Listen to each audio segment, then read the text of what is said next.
I always thought betrayal would feel like a knife to the heart, sharp, immediate, and unmistakable.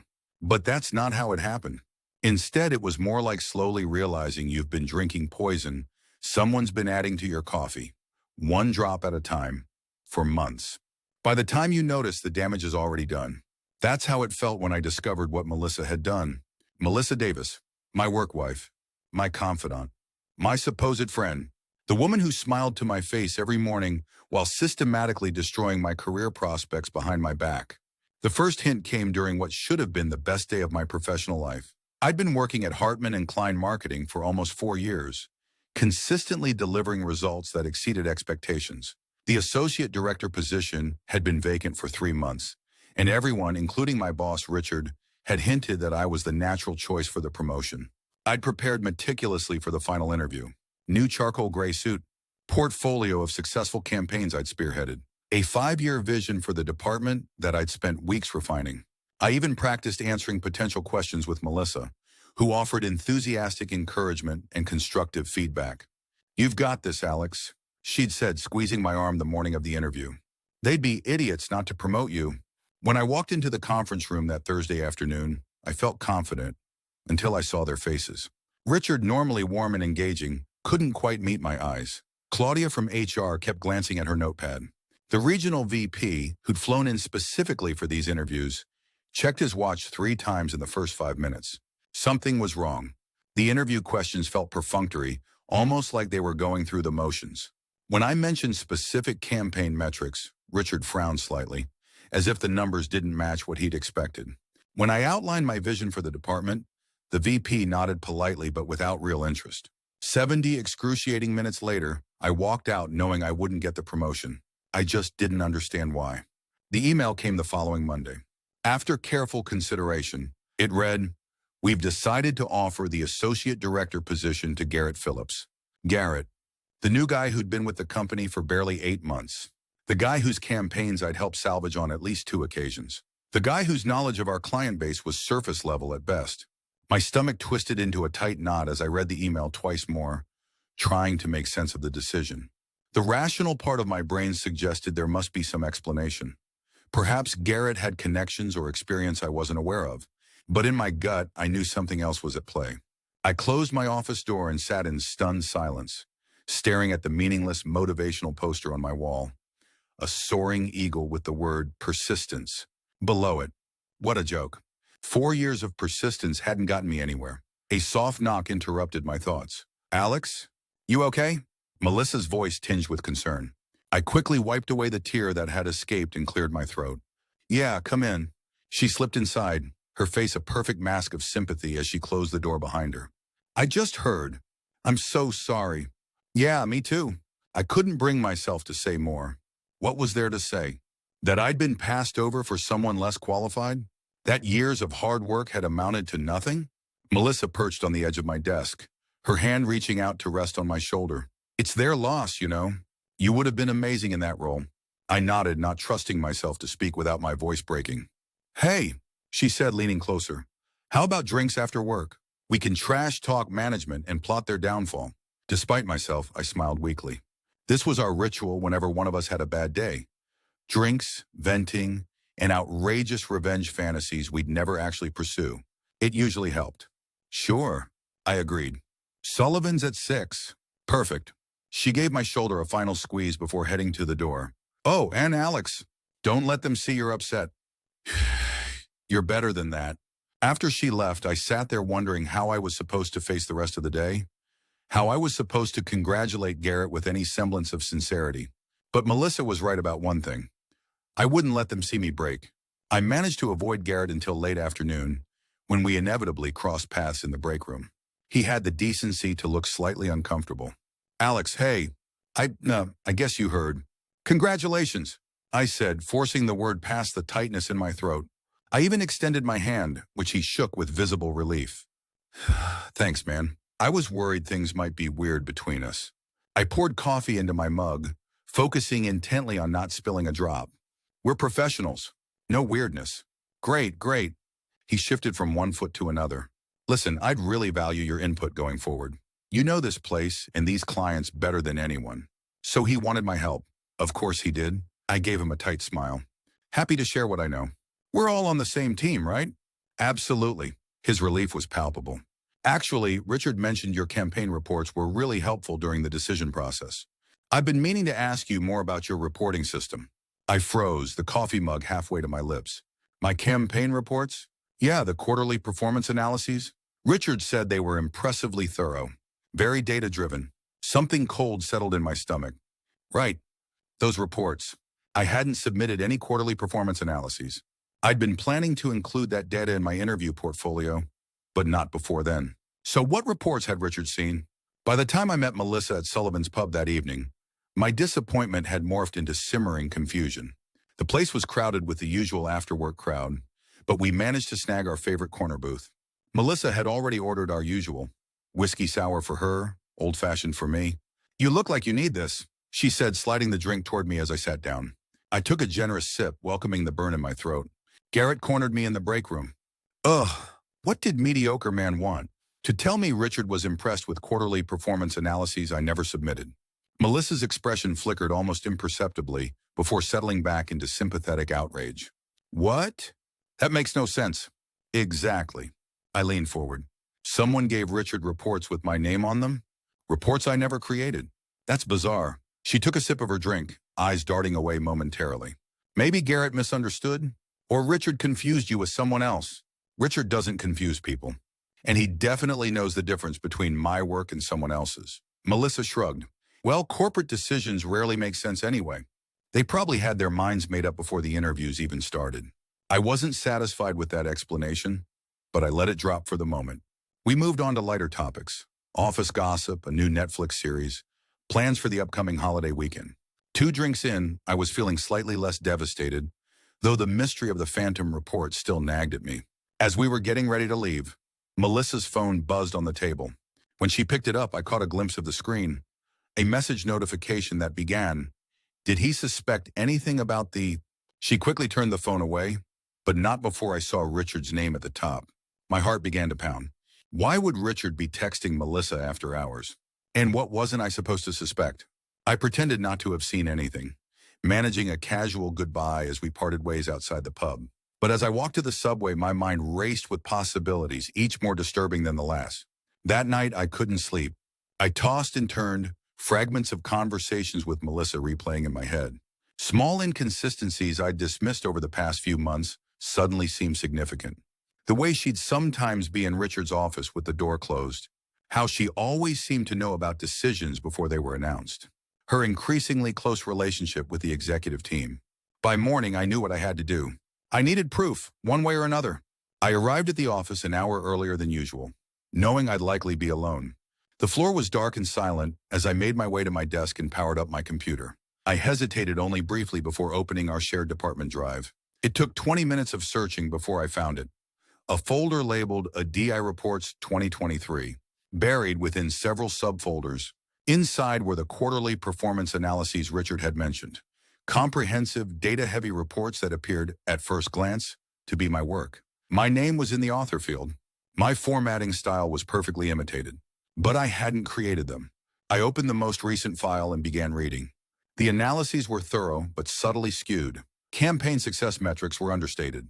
ROI figures were presented in ways that made them appear less impressive than they actually were. Client satisfaction scores were selectively included, omitting some of our most successful projects. My hands began to shake as the full picture emerged. These reports made me look competent, but not exceptional. They portrayed me as a solid team player, but not leadership material. I checked the document properties. Last modified by Melissa Davis. The betrayal hit me like a physical blow, forcing the air from my lungs. I sat there staring at her name on my screen as pieces fell into place with sickening clarity. Melissa had been methodically undermining me for months. Every time she offered to help compile data for presentations, every time she volunteered to review my work before I submitted it, every time she assured me she'd pass along my ideas to Richard during their meetings, all while positioning herself as my biggest supporter, my work wife, my friend. I was still sitting there numb with shock when the elevator dinged and early arrivers began filtering into the office. I quickly closed the files and tried to compose myself, my mind a chaotic swirl of hurt and rage. Why would she do this? What could she possibly gain from sabotaging me? As if summoned by my thoughts, Melissa appeared at my desk, 2 coffee cups in hand and her usual bright smile in place. Morning. You're here early. She set one of the coffees down beside me. Brought you your usual. You looked like you needed it after yesterday. I stared at the coffee, then at her face. That concerned, friendly face that had lied to me for months. I wanted to confront her immediately, to demand answers, to expose her for what she'd done. But some instinct held me back. Thanks. I managed taking the cup without drinking from it. She lingered, head tilted in apparent concern. You okay? You seem a bit off. Just tired. I lied. Didn't sleep well. I get it. The promotion thing is rough. But hey, she lowered her voice conspiratorially. Word is Garrett's already overwhelmed. Between us, I give him 3 months before he crashes and burns. Then they'll realize what a mistake they made. The casual cruelty of her reassurance made my stomach turn. She was already setting up the next act, positioning herself as my ally while Garrett failed, probably planning to undermine him too while advancing her own agenda.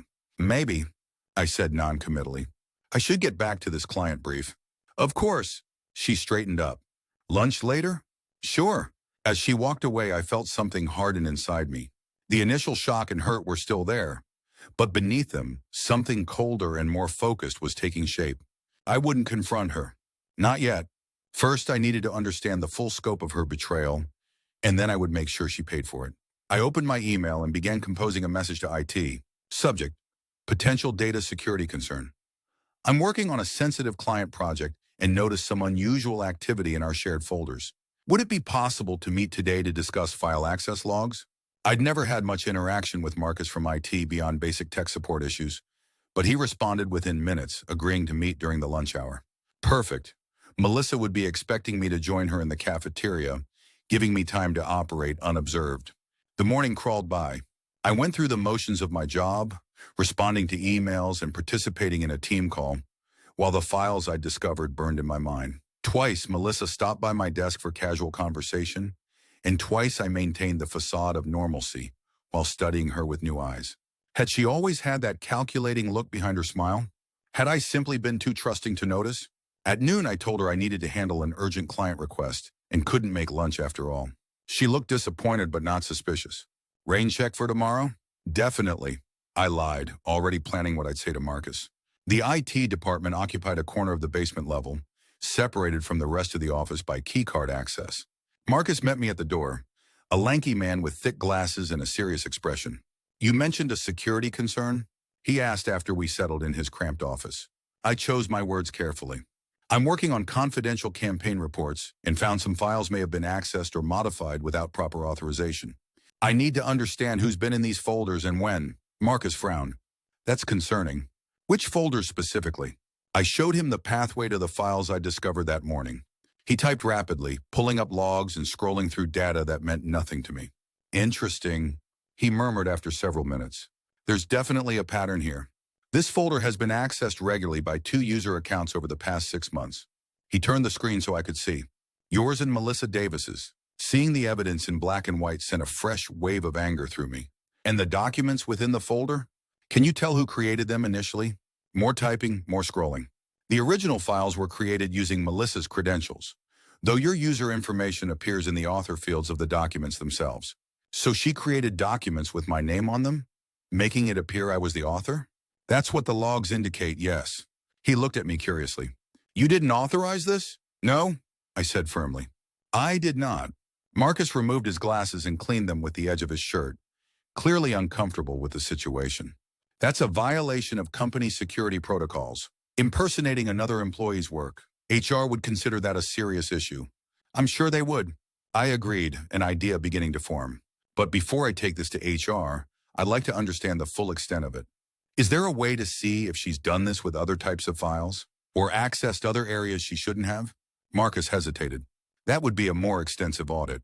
I'd technically need authorization from department leadership for something that comprehensive. I leaned forward. Marcus, I'm trying to handle this discreetly before escalating. If someone is impersonating my work, I need to know how far it goes.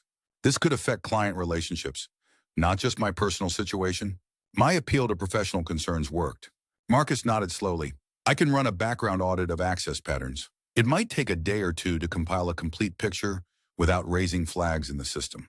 That would be incredibly helpful, I said, relief washing over me. And I'd appreciate your discretion until we know exactly what we're dealing with. Of course. He made a few notes. I'll contact you securely when I have the results. I left the meeting with my mind racing. The confirmation that Melissa had deliberately created false reports under my name had transformed my shock into cold, focused anger. This wasn't a misunderstanding or a competitive colleague taking credit for my work. This was calculated sabotage. As I rode the elevator back to our floor, I mentally cataloged every interaction with Melissa over the past year, reinterpreting each through this new lens of betrayal. The times she'd offered to help, with presentations to the executive team, only to subtly alter my materials before they were presented. The client meeting where she'd arrived late, apologizing for a miscommunication, about the start time that had made me appear unprepared. The strategic plan she'd reviewed for me, suggesting changes that, I now realized, had diluted its impact. Each memory stoked the fire building inside me. By the time I reached my desk, I'd moved beyond hurt to something more dangerous. A desire for justice. For retribution. Melissa was at her desk across the open office, laughing at something with two coworkers. She caught my eye and waved, her expression so convincingly friendly that anyone watching would never suspect her duplicity. I waved back, my smile not reaching my eyes. Let her think everything was normal. Let her believe I remained oblivious to her manipulation. For the rest of the afternoon, I maintained the pretense, discussing projects with her, even accepting her input on a client proposal, though I silently noted the subtle ways she tried to reshape my ideas. Each interaction was a performance now, and I found myself chillingly good at it. When my phone buzzed with a meeting notification from Richard at 4 o'clock, I felt a momentary panic. Had Melissa somehow discovered my meeting with IT? Had she already moved to counter my investigation? But Richard's message merely indicated a standard project check-in. I took a deep breath, steadying myself. Paranoia wouldn't help me now. I needed to remain composed, methodical, like Melissa had been in her sabotage. The rest of the day passed without incident, and as I headed home that evening, I felt the beginning of a plan taking shape. Marcus would provide the evidence I needed, but gathering information was only the first step. I needed to understand Melissa's motivation, her endgame. Only then could I determine how best to respond. That night, I did something I'd never done before. I searched for Melissa online, looking beyond the professional persona I'd accepted at face value for years. Her LinkedIn profile was exactly as I expected, highlighting her 5 years at our company, her previous role at a competitor, her marketing degree from a respectable state university. But as I dug deeper, inconsistencies emerged. A reference to an award she'd claimed to have won for a campaign at her previous company yielded no results. The dates of her employment history didn't quite align with what she'd told me casually over drinks. Small discrepancies, perhaps, but they fed my growing suspicion that Melissa Davis wasn't exactly who she presented herself to be. I was still researching when Marcus's email arrived at 11:43 p.m. Initial findings concerning, can we meet before office hours tomorrow? 7:30 a.m., usual place. My pulse quickened. Whatever he'd found, it was significant enough to warrant an early meeting, and vague enough that he didn't want to commit details to email. I replied with a simple, "We'll be there," and tried to sleep, but my mind wouldn't quiet. What had Marcus discovered? How deep did Melissa's deception go? And most importantly, what was I going to do about it? Morning couldn't come fast enough. I arrived at the office building at 7:15, jittery from too much coffee and too little sleep. Marcus was already waiting in the basement IT suite, his expression grave. "Thank you for coming early," he said, closing the door behind me. What I found, well, it's more extensive than I expected. He gestured to his computer screen where a complex spreadsheet displayed access logs, file modifications, and user activities. Ms. Davis has been systematically accessing, modifying, and in some cases creating documents across multiple departments over the past 18 months. Not just your files, though you seem to have been a particular focus in recent months. I stared at the data, struggling to process the implications. What kind of documents? Performance reviews, campaign reports, strategy presentations, internal communications. He scrolled through the list. In many cases, she's viewed files she had no business reason to access. In others, she's made subtle modifications, particularly to performance metrics and evaluation criteria. How was she able to access all this? Doesn't our system have permission controls? Marcus looked uncomfortable. She appears to have leveraged a combination of methods. In some cases, she had legitimate access through cross-departmental projects. In others, he hesitated. She may have used other employees' credentials. She hacked accounts? Not technically hacked. The log suggests she accessed several workstations while users were logged in, but away from their desks. Opportunistic rather than technically sophisticated. I thought of how often Melissa volunteered to watch people's desks during lunch breaks or offered to send emails from their computers, since I'm right here anyway. What had seemed like collegial helpfulness now revealed itself as calculated exploitation. Show me what she's done with my files specifically, I requested, my voice steady despite the anger building inside me. Marcus pulled up another screen. Over the past 6 months, she's created numerous reports under your user profile, but with her credentials. She's modified presentations you've prepared for executive meetings, sometimes just before they were delivered. And she's accessed your performance reviews within minutes of them being uploaded to the system. My performance reviews?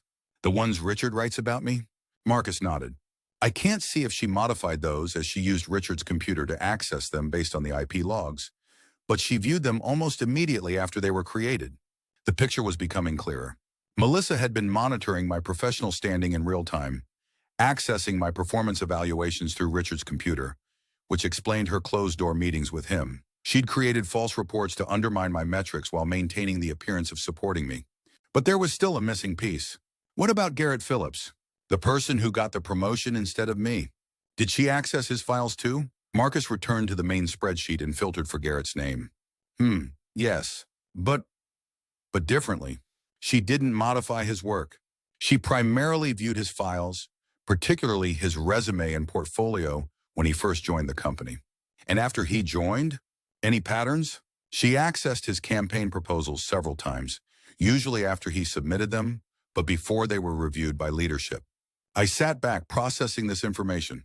So she was studying his work, understanding his approach, but not undermining it the way she did mine. That appears to be the case. A new theory formed in my mind. Can you check if she's been communicating with Garrett directly? Emails, calendar invites? Marcus typed rapidly. I can only see company communications, not personal. He paused. She's had 14 one-on-one meetings with Phillips in the past 3 months, none with formal agendas listed, and ... Interesting. There's a pattern of emails between them that occurs consistently after hours, between 7 p.m. and 9 p.m. What's in those emails? I'd need higher authorization to view the content directly. But the subject lines often include strategy discussion or presentation review. The final piece clicked into place. Melissa hadn't just been sabotaging me. She'd been actively supporting Garrett, coaching him, sharing insights gained from her unauthorized access to company information. But why? What did she gain from this manipulation? Unless... Marcus, one last thing. In the time frame when the associate director position was posted internally, did Melissa access the job description or application materials? He checked the logs again. Yes, multiple times. She also accessed the evaluation criteria for candidates and... He frowned. The interview questions the day before they were used. The full picture suddenly crystallized. Melissa had orchestrated everything, undermining my performance metrics while simultaneously preparing Garrett for success. She'd accessed the interview questions beforehand, likely sharing them with him while ensuring I remained unaware. But her motivation remained unclear. Was she expecting something from Garrett in return? A better position once he had authority? Some personal connection I wasn't seeing? This is a lot to process, I said finally. But it's clear there's been serious misconduct. What would be the normal procedure for handling something like this? Marcus looked uncomfortable. Typically, I'd report this to the head of IT security, who would escalate to HR and possibly legal, depending on whether confidential client information was compromised. And could that lead to termination? Almost certainly. This level of unauthorized access and document manipulation violates at least 6 company policies I can think of immediately, not to mention potential legal issues if client data was involved. I nodded slowly, my mind racing ahead to possibilities. I need time to think about how to proceed. Can I trust you to keep this confidential for now? For a short period, yes. But I should note that I'm obligated to report security breaches within a reasonable time frame. I understand. Give me until the end of the week. It was Tuesday. That would give me 3 days to develop my approach. Marcus hesitated, then nodded. Friday. But if I discover evidence that current client data is being compromised, I'll need to act immediately. Fair enough. I stood to leave, then paused. Can you send me a secure copy of these logs? For my records when I do take this forward? He agreed, and I left the meeting with my mind in turmoil. The evidence was damning, far worse than I'd initially suspected. Melissa hadn't just sabotaged my promotion. She'd been systematically undermining me while positioning herself as my closest ally at work. The depth of the betrayal was staggering. As I rode the elevator up to our floor, I forced myself to focus. Emotional reactions wouldn't serve me now. I needed strategy, not just righteous anger. By the time the doors opened, I had the beginnings of a plan. Melissa was already at her desk, looking fresh and cheerful as always. She waved when she saw me. "Morning. You're here early. Had some things to catch up on," I replied with a casualness I didn't feel. "Coffee later? I want to pick your brain about the Aerotech campaign." "Sure," I agreed, marveling at her ability to sound so normal, so friendly, while knowing what she'd done. "After the team meeting?" She agreed, and I retreated to my desk, opening my email to find Marcus had already sent the secured files. I quickly saved them to my personal drive, and then turned my attention to the next phase of my information gathering. I needed to understand the Melissa Garrett connection better. What was she getting from him that made sabotaging me worthwhile? The morning team meeting provided my first opportunity to observe them together. I arrived last, deliberately choosing a seat that would allow me to watch their interactions without being obvious. As Richard reviewed quarterly targets, I noticed the small glances between them, the slight nod Garrett gave Melissa when Richard mentioned a challenging client. Nothing overt, nothing that would raise suspicions under normal circumstances. But knowing what I now knew, their subtle communication was obvious and infuriating. After the meeting, Melissa caught up with me in the hallway. "Coffee break now? I brought in those chocolate croissants you like from that bakery near my place." The casual reference to something she knew I enjoyed, another manipulation, another pretense of friendship, made me want to confront her immediately, but I maintained my composure. "Actually, can we do it in about 30 minutes? I need to finish something first." "No problem. I'll be at my desk." As soon as she walked away, I headed straight for the HR department. I didn't plan to report her yet. That required more preparation, but I needed additional information. Diane, the HR manager who'd been in my promotion interview, looked surprised to see me. "Alex, what can I do for you?" I adopted an expression of professional curiosity. "I've been reflecting on the associate director decision, and I'd like to understand what I could improve for future opportunities. Would it be possible to get some feedback on my candidacy?" It was a reasonable request, one that showed appropriate career motivation rather than bitterness about being passed over. Diane seemed relieved by my mature approach. "Of course. Let me pull up the notes." She tapped at her keyboard.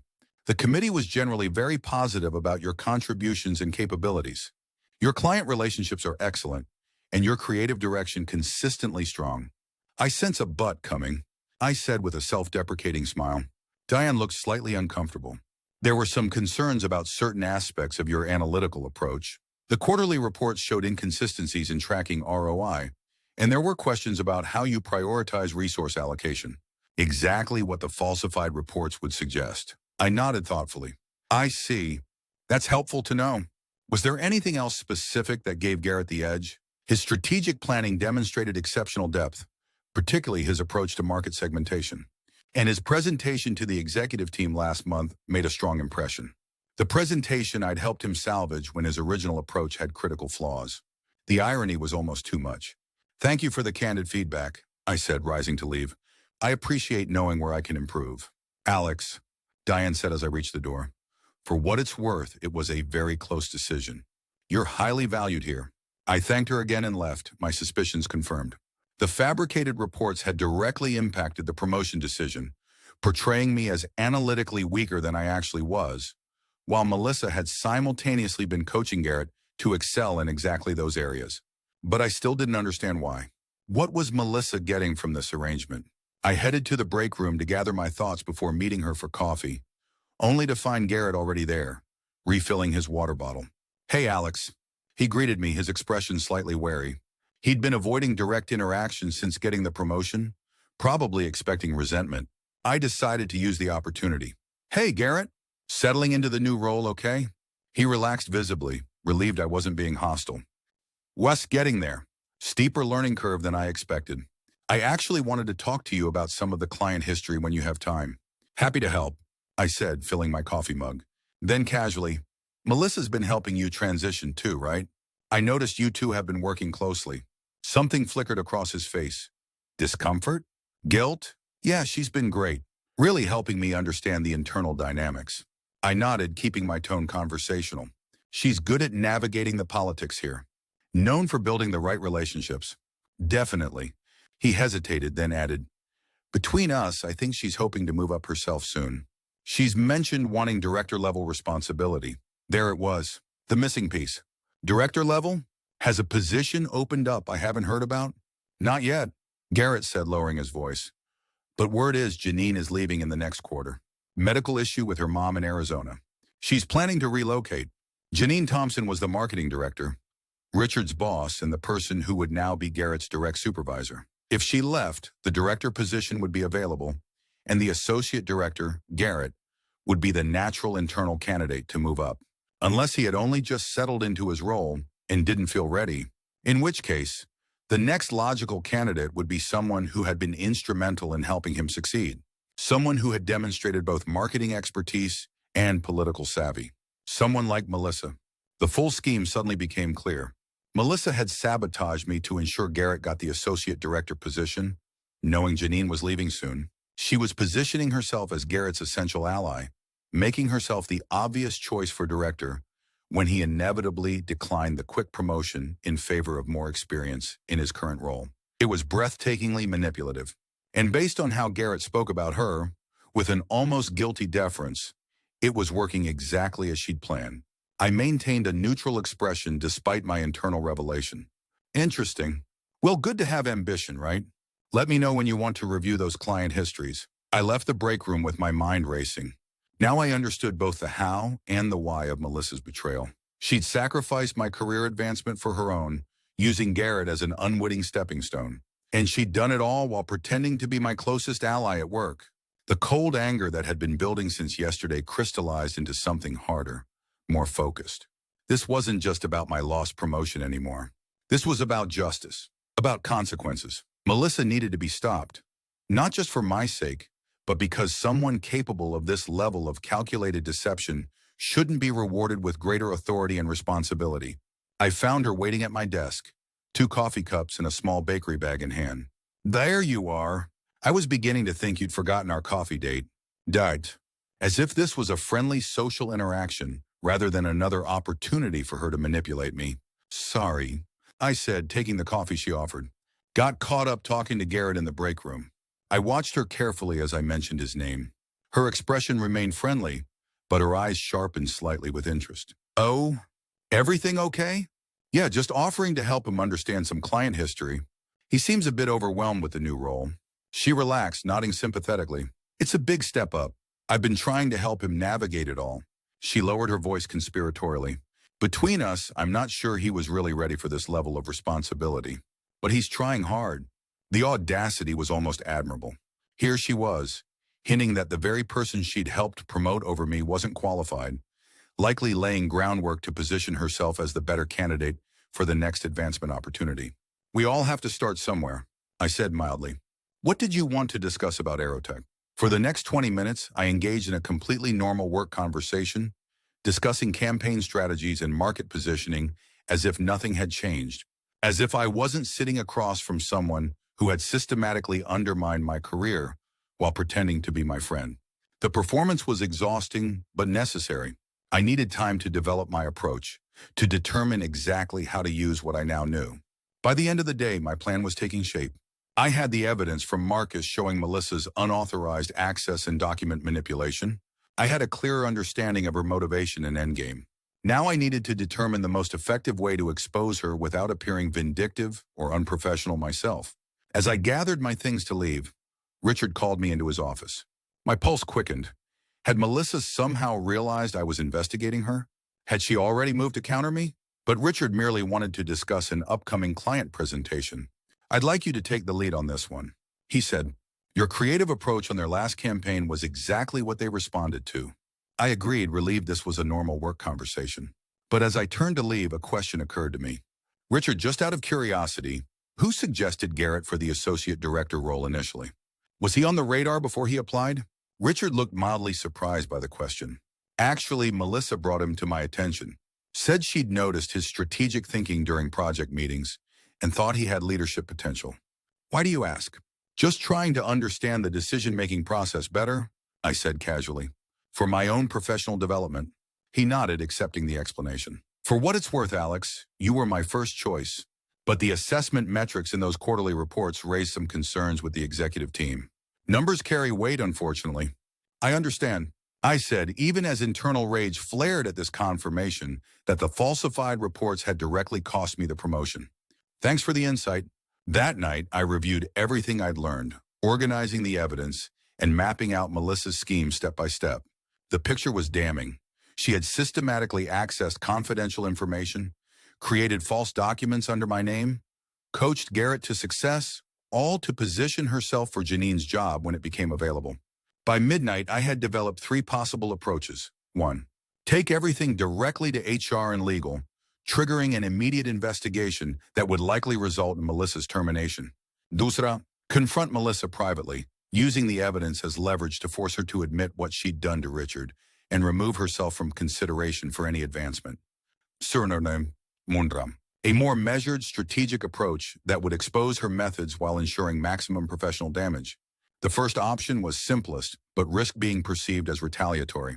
The second gave Melissa too much opportunity to counter-manipulate or deny. The third required more patience and planning, but offered the most satisfying outcome. I chose the third option. The next morning, I arrived at the office with renewed purpose.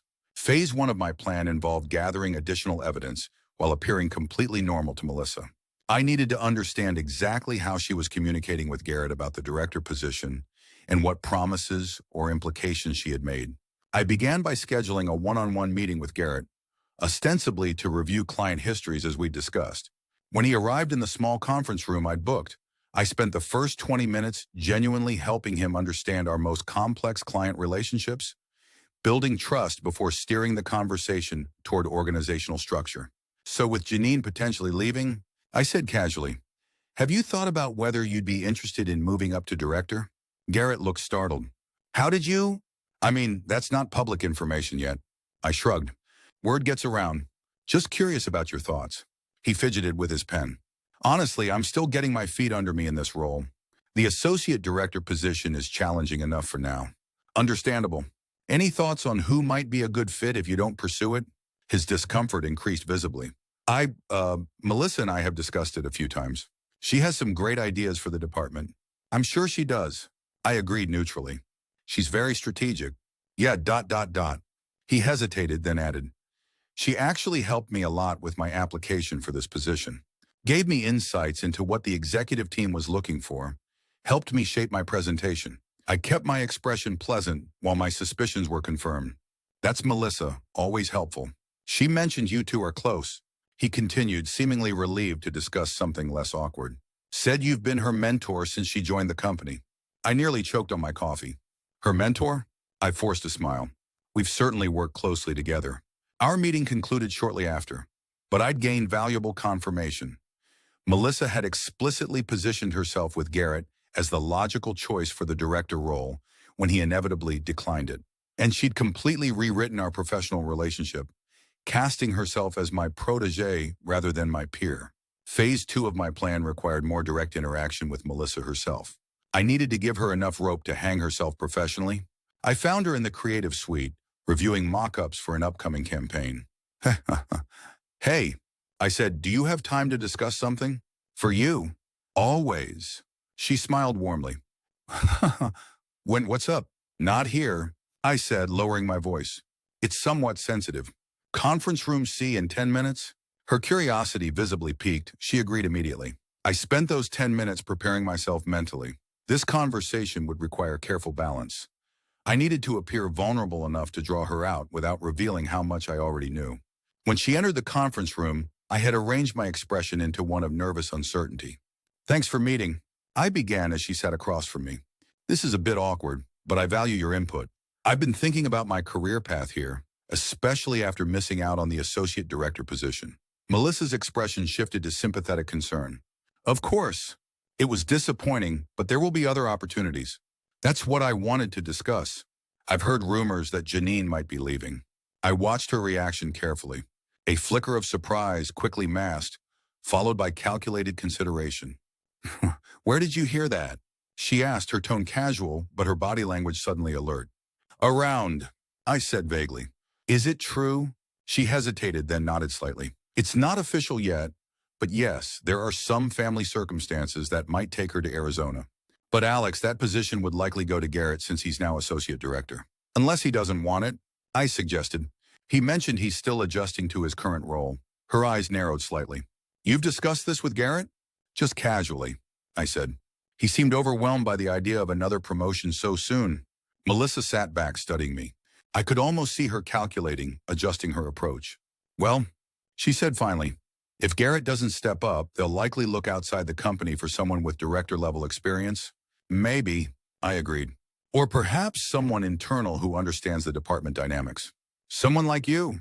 I watched her process my words, the momentary wariness as she wondered if I somehow knew her plan, followed by a carefully constructed, modest response. That's very kind, but I'm not sure I'd be considered. Why not? You have a strong grasp of strategy, good relationships throughout the company. I bet you could make a compelling case. The flattery worked. Her caution gave way to thinly veiled ambition. Do you really think so?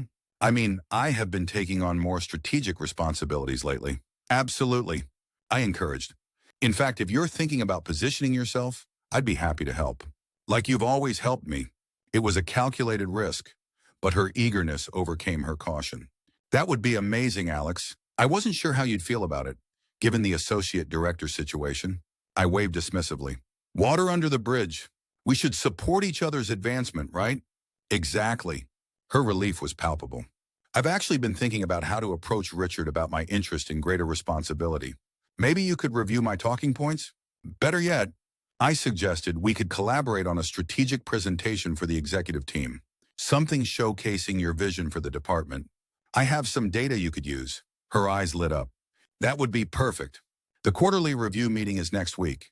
If I could get on the agenda, let me help you prepare something compelling. I said, internally marveling at how easily she accepted my assistance after what she'd done to me. Send me what you have so far, and I'll add my thoughts. By the time our meeting ended, Melissa was practically glowing with excitement, completely unaware that she had just agreed to let me help craft her professional demise. Phase 3 of my plan was the most detailed and would take the most patience. Over the next 2 days, I maintained the pretense of helping Melissa prepare for her leadership opportunity, while simultaneously putting other elements in place. I scheduled a confidential meeting with Diane from HR, ostensibly to discuss my professional development plan after missing the promotion. During our conversation, I casually mentioned my concern about proper credit for work products. I've noticed some documents seem to have multiple authors or unclear attribution. I explained. It made me wonder about our policies for documenting who created or substantially modified important reports. Diane latched onto the topic enthusiastically.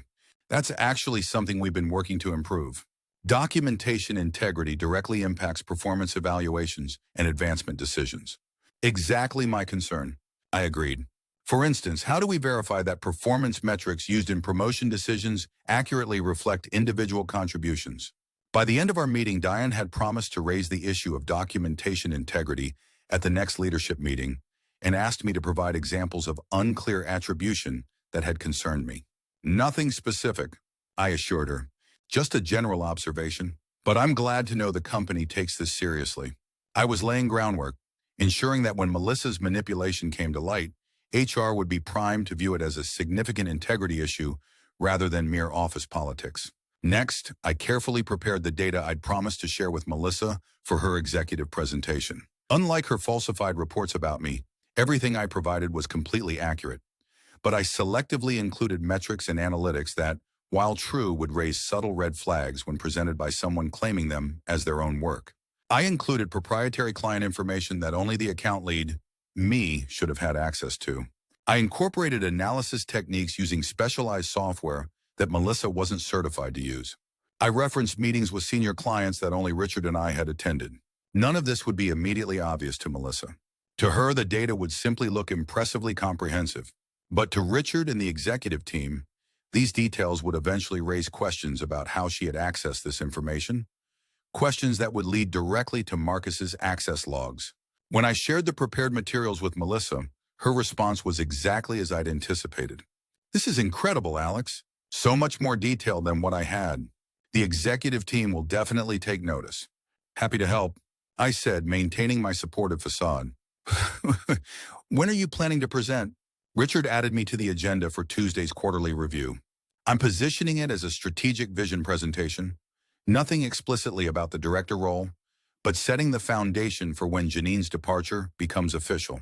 Smart approach, I agreed. Low-key but impactful. The weekend passed with Melissa sending me excited messages about her presentation preparations. I responded with encouragement while finalizing the last critical piece of my plan. On Monday morning, I requested a private meeting with Richard. He seemed surprised but agreed to see me during his lunch break. "What can I do for you, Alex?" he asked when I entered his office. I took a deep breath, adopting an expression of professional concern rather than personal grievance. "I've noticed some irregularities in our departmental documentation that I think warrant attention. Specifically, I've discovered reports containing my work that I didn't create or authorize." Richard frowned. "What kind of reports?" "Quarterly performance analyses that were apparently used in the associate director evaluation process. Reports that underrepresented my campaign results and mischaracterized my strategic approach." His expression darkened. "That's a serious allegation. Do you have evidence?" "I do," I said calmly, sliding a folder across his desk. "These are the actual performance metrics from those campaigns, compared with what was presented in the reports bearing my name. The discrepancies are significant." Richard opened the folder, scanning the contents with growing concern. "Who created these altered reports?" "I worked with IT to trace the document history," I said, providing Marcus's carefully prepared access logs. The findings were disturbing. As Richard reviewed the evidence, I remained silent, letting the implications sink in. The logs clearly showed Melissa creating documents under my name, accessing confidential files, and manipulating information. Finally, Richard looked up, his expression grim. "Why bring this to me now, rather than immediately after the promotion decision?" "Because it's not just about the promotion anymore," I explained. "At first, I thought I might have made documentation errors myself, but the pattern of unauthorized access extends beyond my files to multiple departments. It appears to be systematic. I was careful to frame this as a company integrity issue rather than personal revenge. A professional bringing serious misconduct to leadership attention rather than a scorned colleague seeking retribution. I'm planning to present this to HR and legal," I continued, "but I wanted to give you advance notice, given your working relationship with Melissa." Richard nodded slowly, processing the implications. "I appreciate that. This is deeply concerning. Have you spoken to Melissa about this directly?" "I haven't. Given the extent of the deception, I thought it more appropriate to follow formal channels." "Probably wise," he agreed. "Let me review this more thoroughly before you take it to HR. If these logs are accurate, this represents a significant breach of company policy and professional ethics." As I left Richard's office, I knew the trap was set. Tomorrow, Melissa would deliver her presentation to the executive team using the carefully crafted materials I'd provided. Materials that would raise immediate questions about her access and knowledge. And Richard, now aware of her pattern of unauthorized access and manipulation, would be watching with new eyes. The final phase of my plan required only patience. Melissa herself would complete her own professional demise.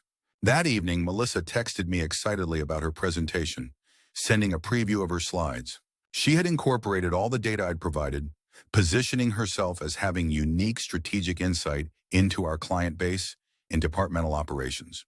"Looks great," I replied. "Very impressive." The next morning, I arrived early, mentally preparing for the day's events. Melissa was already there, dressed more formally than usual, rehearsing her presentation in a small conference room. How are you feeling?" I asked, poking my head in. "Nervous but ready." She replied with a bright smile. "Thanks again for your help with the data. This never would have come together without you." The irony was almost painful. "Happy to support you," I said. "Good luck today." The quarterly review meeting began at 10 a.m. As a senior team member, I was included, though not presenting.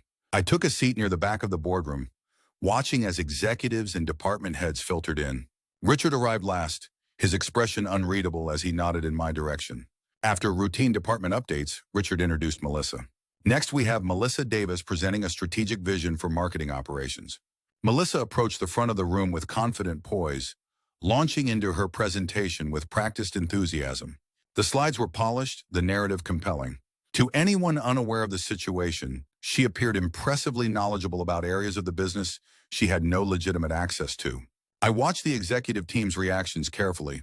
At first, they seemed engaged, nodding along with her points. But about halfway through, I noticed Richard whispering something to Janine.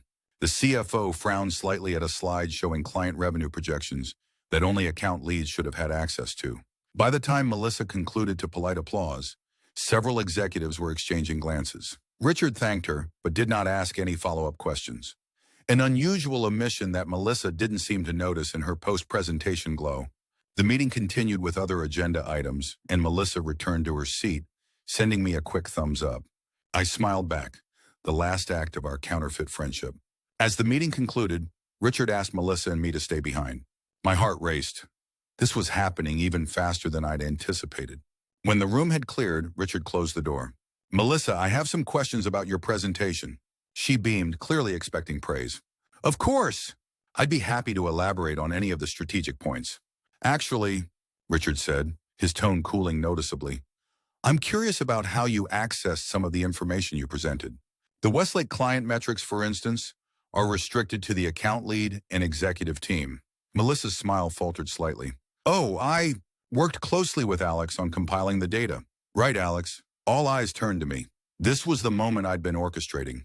Melissa attempting to use me as cover for her unauthorized access, unaware that I had already exposed her methods to Richard. "Actually," I said calmly, "I'm not authorized to share that information outside the account team." "And I didn't." Confusion flashed across her face, quickly followed by alarm as she realized the trap she'd walked into. "But you sent me those files for the presentation. You offered to help." "I shared general department metrics that any team member would have access to," I clarified. "The confidential client data, the executive meeting minutes, the restricted financial projections, those weren't mine to share." "And I didn't." Richard's expression hardened.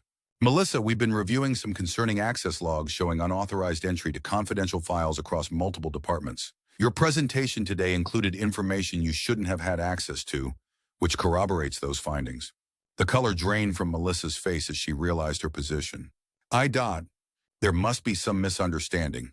I was just being thorough in my research. Accessing other employees' performance reviews without authorization goes beyond thorough research," Richard said, "as does creating reports with Alex's name on them that he never authored." Her eyes widened, darting between Richard and me as she realized how completely she'd been exposed. I was just trying to help organize the data. There was no malicious intent." "Regardless of intent," Richard said firmly, "these actions represent serious violations of company policy and trust. We'll need to continue this discussion with HR and legal present. Please go to the small conference room and wait there. Someone will join you shortly." Melissa stood shakily, her carefully constructed professional persona crumbling. At the door, she turned back to me, her expression a mixture of shock and betrayal, ironically similar to how I must have looked when first discovering her deception. "Why would you do this?" she asked, her voice barely above a whisper. I met her gaze steadily. "I didn't. You did this to yourself." After she left, Richard turned to me with a grave expression. "The evidence you provided has been corroborated by IT security. They've found extensive unauthorized access dating back over a year." "What happens now?" I asked. "A formal investigation. But given what we've already confirmed, termination is virtually certain." "And Alex," he hesitated, "I owe you an apology. The associate director decision was influenced by reports we now know were falsified." "I appreciate that," I said simply. "Once this situation is resolved, I'd like to revisit your advancement opportunities." He continued, "Your handling of this matter, bringing it forward professionally rather than personally, speaks to your leadership qualities." I thanked him and left the boardroom, a complex mixture of emotions washing over me. There was vindication, certainly, but also a heaviness. The friendship I'd thought I had with Melissa had been entirely false, but the sense of betrayal was nonetheless real. By late afternoon, the news had spread throughout the office.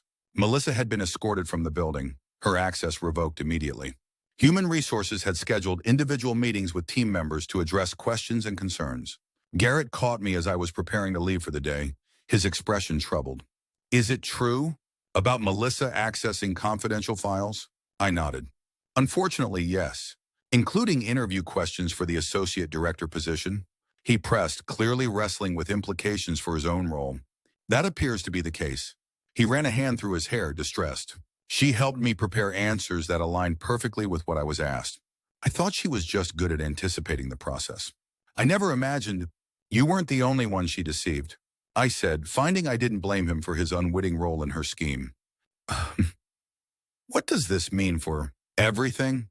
He asked, the question encompassing his position, the department, the broken trust. It means we move forward more carefully this time, I replied, more transparently. As I walked to the subway that evening, my phone buzzed with a text from an unknown number. You won't get away with this. I know things about you too. Melissa's last desperate attempt at manipulation. I blocked the number without responding and continued home, feeling the weight of the past week beginning to lift. The revenge I'd orchestrated wasn't about getting Melissa fired, though that was the necessary outcome. It was about restoring truth in a situation built on calculated lies, about ensuring that manipulation and deceit weren't rewarded with professional advancement. In the end, I hadn't needed to falsify evidence or spread rumors as she had done. I simply had to create a situation where Melissa's own actions and choices would expose her true nature to those in authority. As I reached my apartment building, I realized the hardest part of this experience hadn't been executing the plan to expose Melissa. It had been confronting the painful reality that someone I'd trusted completely, someone I'd considered a genuine friend, had been systematically undermining me while pretending to support me. That night, I allowed myself to fully process the emotions I'd been controlling so carefully.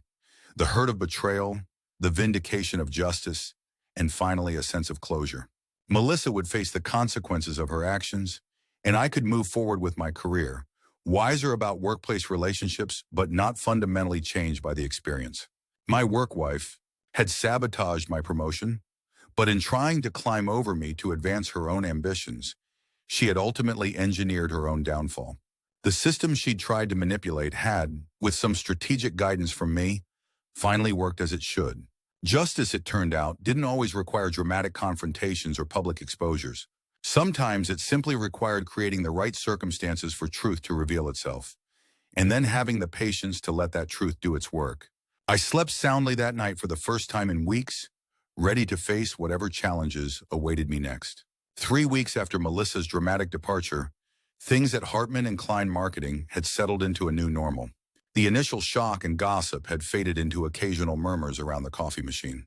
Human Resources had conducted trust-building workshops that were as awkward as they were ineffective. Richard had implemented new data security protocols, and Marcus from IT had become something of a minor celebrity for uncovering the breach. As for me, I was surprised by how quickly I transitioned from vindication to a strange, hollow feeling I couldn't quite name. Another late night? Richard asked, pausing by my desk on his way out. It was just past 7, and I was still reviewing campaign metrics for a presentation the following day. Just being thorough, I replied with a small smile. He nodded, his expression thoughtful. The executive team was impressed with your handling of the Westlake situation yesterday. Very impressed. Just doing my job. Well, keep doing it like that. He hesitated, then added, we'll be formally posting the associate director position again next week. I hope you'll apply. My fingers stilled on the keyboard. I thought Garrett will remain in the role until the selection process is complete, Richard finished. But given the circumstances of his appointment, legal has advised a clean slate. Full transparency. After he left, I sat back in my chair, processing this unexpected development. The position I'd lost through Melissa's manipulation was being reopened. Justice, it seemed, had more restorative power than I'd anticipated. I should have felt triumphant. Instead, I felt strangely unsettled. On my way home, I stopped at Sullivan's, finding myself drawn to the corner booth where Melissa and I had shared so many after-work drinks. The bartender, recognizing me, raised an eyebrow. The usual, please. As I nursed my old-fashioned, I scrolled through emails on my phone, pausing at one from an unfamiliar address that had arrived that afternoon. Subject, we should talk from mdavis83@gmail.com. Alex, I think we both know this isn't over. 3 years of friendship deserves at least one conversation, don't you think? Meet me at Riverview Park tomorrow at 6 p.m. if you want to hear my side. My first instinct was to delete it. What could Melissa possibly say that would justify what she'd done? But something, curiosity perhaps, or the lingering ghost of our friendship made me hesitate. I was still contemplating the email when my phone rang with an unknown local number. Hello? Is this Alex Mitchell? A woman's voice, unfamiliar and professional. Speaking. This is Claire Donovan from the Chronicle. I'm working on a story about corporate espionage and data security in marketing firms. Melissa Davis suggested I speak with you. My blood ran cold. Excuse me? Missy. Davis reached out to us with allegations about improper data handling at Hartman and Klein. She mentioned you specifically as someone who could corroborate her account. The audacity was breathtaking. I'm afraid, Miss Davis and I have very different perspectives on events at Hartman and Klein. I have no comment for your story. Perhaps we could meet to discuss. No comment, I repeated firmly, ending the call. My hand shook slightly as I set down the phone. So this was Melissa's play, threatening to drag me and the company into a public scandal. The text from the unknown number 3 weeks ago suddenly felt more ominous. You won't get away with this. I know things about you too. But what things? I had been meticulously careful throughout my career, especially during the plan to expose her. There was nothing to find. Was there? By the time I arrived home, I had decided to ignore Melissa's email. Engaging with her would only give her the opportunity to manipulate the narrative, something she excelled at. Better to let legal handle any allegations she might make.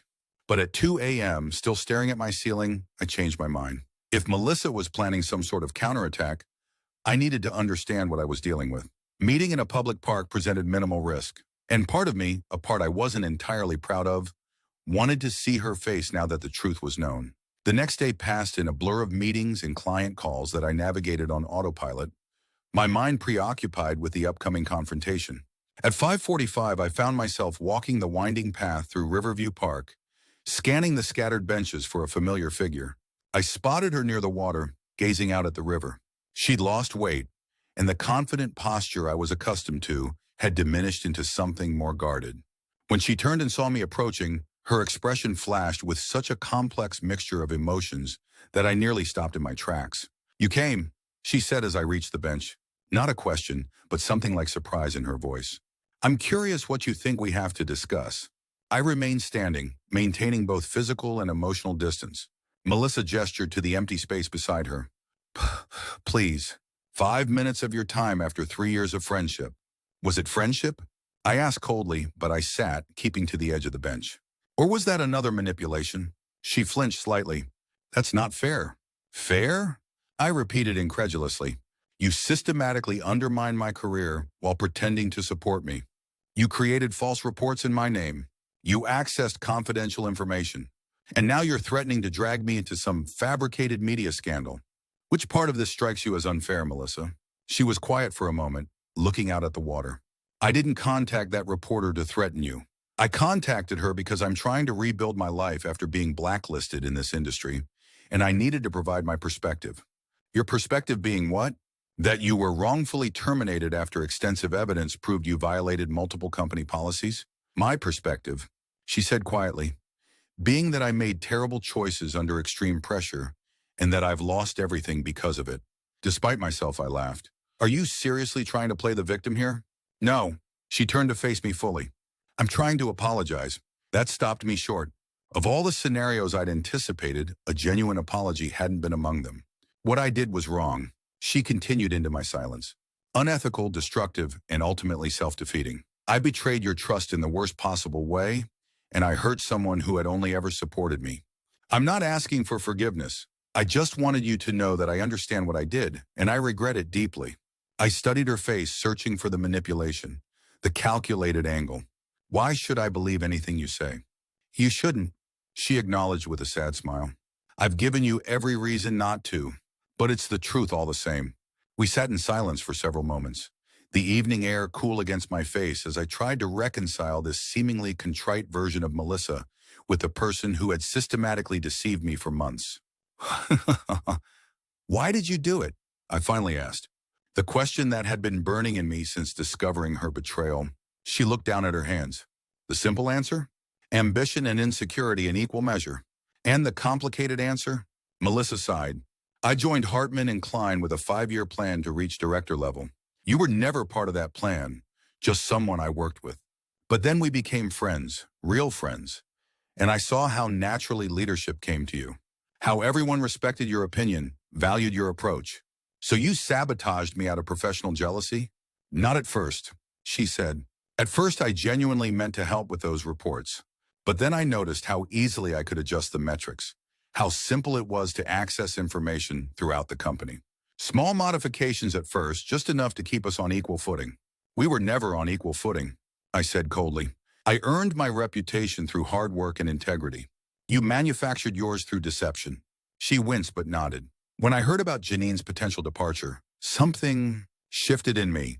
The director position would be available sooner than I'd planned, and suddenly there was a clear path.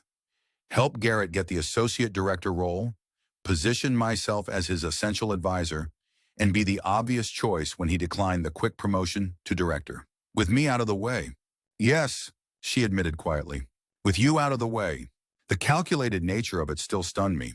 And our friendship? Was that ever real? Melissa looked at me then, her eyes filled with what appeared to be genuine regret. That's the worst part of all of this. It was real for me. I compartmentalized, convinced myself that undermining you professionally had nothing to do with our personal connection, that I could be your friend while sabotaging your career. That's not friendship, Melissa. That's pathology. I know that now. She looked away. The irony is, I destroyed my own career in the process. I'm toxic in this industry now. No one will touch me after what happened at Hartman and Klein. I should have felt satisfaction at her downfall. Instead, I felt a complicated mix of vindication and pity. What did you expect would happen when the truth came out? I never expected it to come out, she said simply. I thought I'd covered my tracks.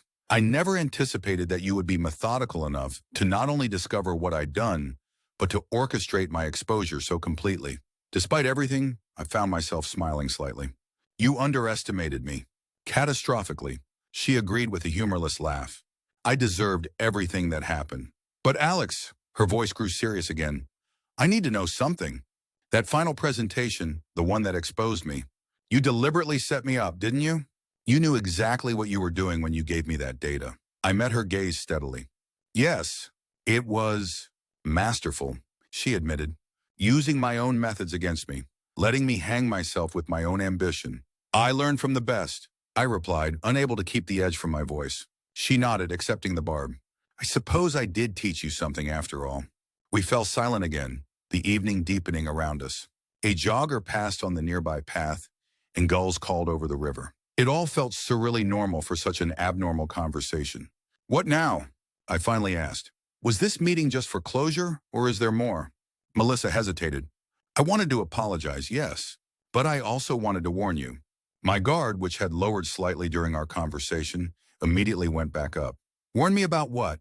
Garrett knows more than you think, she said quietly. About how he got the position, about the extent of my assistance. He's worried about his own reputation if the full story comes out. He has nothing to worry about if he didn't knowingly participate in your scheme. But he did, she replied, her voice barely above a whisper. Not all of it. Not the falsified reports or unauthorized access. But he knew I was giving him insider information about the interview process. He knew I was coaching him using confidential materials I shouldn't have had access to. This was new information and potentially problematic. If Garrett had knowingly benefited from Melissa's unethical actions, his continued presence in the associate director role complicated the narrative of justice I'd constructed. Why are you telling me this? Because he's scared, she said, and people who are scared sometimes make preemptive moves to protect themselves. I frowned. What kind of preemptive moves? I don't know specifically, but he's been asking questions about what exactly I shared with the Chronicle reporter. He seems particularly concerned about certain conversations we had regarding your... She paused, choosing her words carefully. Your methods during the Thornfield campaign last year. The Thornfield campaign. My stomach tightened. There had been a situation, nothing illegal, but certainly aggressive in how we'd secured that client. I'd pushed boundaries I normally wouldn't have, justified by the high stakes and Richard's implicit approval. That campaign was fully approved by leadership, I said defensively. The strategy was approved, Melissa corrected. The methods of execution, perhaps less explicitly discussed. She was right, and we both knew it. In pursuing the Thornfield account, I'd employed competitive tactics that, while not technically unethical, existed in a gray area that could be problematic if characterized unfavorably. Melissa had been aware of those details, I'd confided in her, trusted her with the complete picture. "Are you threatening me?" I asked, my voice hardening. "No," she insisted, looking genuinely dismayed. "I'm warning you. I have nothing to gain by hurting you further, Alex. My career is already in ruins. But Garrett still has something to lose, and he seems to think the best defense is a good offense." I processed this, trying to separate potential manipulation from valuable information. "Why should I believe you're not coordinating with him on this?" "Because Garrett blames me as much as you do for his current situation," she said with a bitter smile. "He feels used, manipulated into a role he wasn't ready for as part of my larger scheme. He's not speaking to me except through his lawyer." That aligned with what I'd observed of Garrett's behavior since Melissa's departure: the increased anxiety, the careful distance he maintained from any discussion of how he'd secured the position. "What exactly do you think he's planning?" She shook her head. "I don't know, but he's been meeting with Richard privately, and he asked the Chronicle reporter very specific questions about what constitutes whistleblower protection." The implications were clear. If Garrett felt threatened by the reopening of the associate director position, he might attempt to deflect attention from his own complicity by exposing questionable aspects of my past work. "I appreciate the warning," I said finally, surprised to find I meant it. "Though I'm curious why you'd help me after what happened." Melissa was quiet for a long moment. "Because despite everything I did care about you, Alex. And because I've caused enough damage already." As the sunset painted the river in shades of amber and gold, I found myself in the strange position of having a civil, almost honest conversation with the person who had betrayed me most profoundly. The world felt slightly tilted on its axis. "I should go," I said eventually, standing from the bench. Melissa nodded, making no move to follow. "For what it's worth, I am sorry. Not just for getting caught, but for what I did. For who I allowed myself to become." I looked at her. This woman I'd trusted completely and who had shattered that trust so thoroughly. "I believe you're sorry, Melissa. But I don't forgive you. I'm not sure I ever will." "I understand." She gave me a sad smile.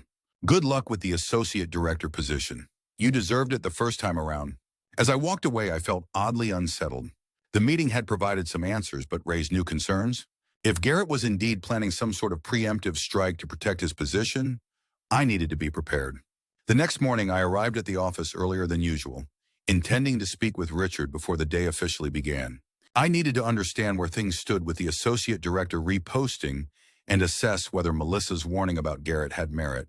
To my surprise, Garrett himself was already in the small kitchen, making coffee with the intense concentration of someone who hadn't slept well. "Morning," I said neutrally, reaching past him for a mug. He startled slightly. "Alex." "Hey, you're in early." "Presentation prep," I lied smoothly. "You..." "Just catching up on some things." His eyes darted away from mine, his discomfort palpable. "Listen, I've been meaning to talk to you." Here it comes, I thought. What about..." Garrett glanced around, confirming we were alone. "About the associate director situation. Richard mentioned they're reposting the position. He mentioned that to me as well," I said carefully. "Look," he lowered his voice. "I know things have been awkward since everything happened, but I want you to know I'm planning to step down from the role. This was unexpected." "You're resigning?" "I'm requesting a transfer back to a senior account manager position," he clarified. "The truth is, I'm not ready for this level of responsibility. And given how I got the position..." He trailed off, then cleared his throat. "It doesn't feel right to keep it." I studied him, searching for the threatening figure Melissa had described. All I saw was a tired, conflicted man trying to find his way out of a situation not entirely of his own making. "That's a significant decision," I said finally. "It's the right one." He met my eyes directly for the first time. I should never have accepted the promotion knowing how I'd been coached for the interview. I let ambition cloud my judgment, and I've been paying for it with constant anxiety ever since. His candor surprised me. "Garrett, how much did you know about what Melissa was doing?" He looked away, guilt written clearly across his face. "I knew she was giving me information she shouldn't have had access to. Interview questions, evaluation criteria, insights into what specific executives were looking for. I told myself it was just office politics, that everyone used whatever advantages they could get." He shook his head. "I didn't know about the falsified reports or how she was systematically undermining you." I swear, I believed him, which was perhaps the most surprising development of the morning. Garrett hadn't been an innocent bystander, but neither had he been the calculating threat Melissa had described. Have you discussed transferring with Richard yet? I asked. Meeting with him this morning, Garrett confirmed. I wanted to tell you first. I nodded, processing this unexpected turn. I appreciate that. He hesitated, then added, there's something else you should know. Melissa reached out to me last week, implying that I should protect myself by shifting focus to aspects of your work that might not hold up to scrutiny. Specifically mentioned the Thornfield campaign. My stomach tightened. And I told her to go to hell, he said simply. I've made enough compromises. I'm not adding character assassination to the list. Relief washed through me, followed by confusion. Why had Melissa lied about Garrett's intentions? Was it a final attempt at manipulation, trying to turn me against a potential ally? Or had Garrett changed his mind after their conversation? Thank you for telling me, I said. For what it's worth, I think transferring back is a respectable choice. A weight seemed to lift from his shoulders. That ... means a lot, actually. We finished making our coffee in a silence that felt less strained than any interaction we'd had since the promotion debacle began. As Garrett turned to leave, he paused. Alex, for what it's worth, I think you'll make an excellent associate director. After he left, I leaned against the counter, trying to reconcile this interaction with Melissa's warning. Either Garrett had had a profound change of heart, or Melissa was still playing games, even now. Richard arrived shortly after, raising an eyebrow at finding me already caffeinated and waiting near his office. Everything okay? He asked as he unlocked his door. I'm not entirely sure, I admitted, following him inside. I just had an interesting conversation with Garrett. Richard nodded, looking unsurprised. He mentioned he wanted to speak with you before our meeting. I take it he told you about his decision to step down? He did. It's not what I expected. No? Richard hung his jacket carefully before sitting at his desk. I thought you, of all people, would appreciate the integrity of the choice. I considered this. I do. I'm just surprised. People can surprise you, Richard said mildly. Sometimes in terrible ways, as we learned with Melissa. But occasionally in positive ones, too. He gestured for me to sit. Speaking of surprises, legal has expedited the review process for the associate director posting. With Garrett voluntarily stepping down, we can move forward immediately rather than waiting for a full investigation into his appointment.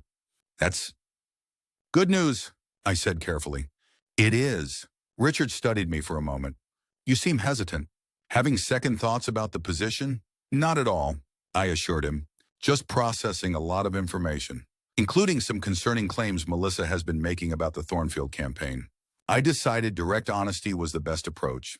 If Melissa was trying to create problems for me with selective truths about Thornfield, better to control the narrative myself. Richard's expression darkened at the mention of her name. What claims? I outlined the competitive tactics I'd employed during the campaign.